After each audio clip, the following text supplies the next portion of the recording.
பாக்கியா இனியா கிட்ட பல போதனைகளை ஓதி அனுப்புனாலும் கடைசி நேரத்தில் இனியா சொதப்பிட்டு வந்து நிற்கிறாங்க. அப்பா கேட்டாங்க, ஆட்டுக்குட்டி கேட்டாங்க அப்படிங்கிற காரணத்துக்காக அப்பாவுக்காக நான் ஒத்துக்கிட்டேன் கல்யாணத்துக்கு அப்படின்ட்டு பாக்கியா கிட்ட வந்து சொல்கிறாங்க. இதை கேட்டு பாக்கியா ரொம்ப அதிர்ச்சி ஆகுறாங்க. என்ன இனியா, உன்னோட வாழ்க்கைக்கு என்ன தேவை அப்படிங்கிறத நீ தான் முடிவு பண்ணணும். உன்னோட கையில் கொடுத்தாச்சு. உன்னோட அப்பா பற்றி உனக்கு நல்லாவே தெரியும்.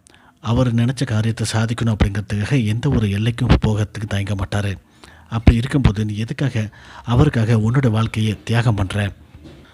நான் நேற்றுக்கு தானே உனக்கு படித்து சொன்னேன் அப்படின்ட்டு பாக்கியா வருத்தப்படுறாங்க.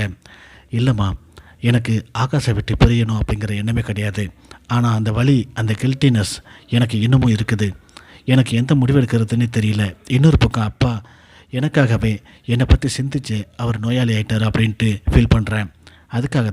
அவருக்காகத்தான் நான் ஒத்துக்கிட்டேன் அப்படின்னு சொல்லிட்டு இனியா சொல்லிகிட்டு இருக்காங்க.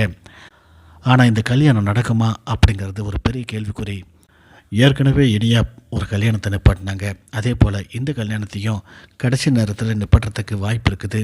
இதனால் மொத்த குடும்பமும் அசிங்கப்பட போகுது. பாக்கியாவை தவிர என்ன நடக்க போகுது அப்படிங்கிறத பொறுத்திருந்து பார்க்கலாம்.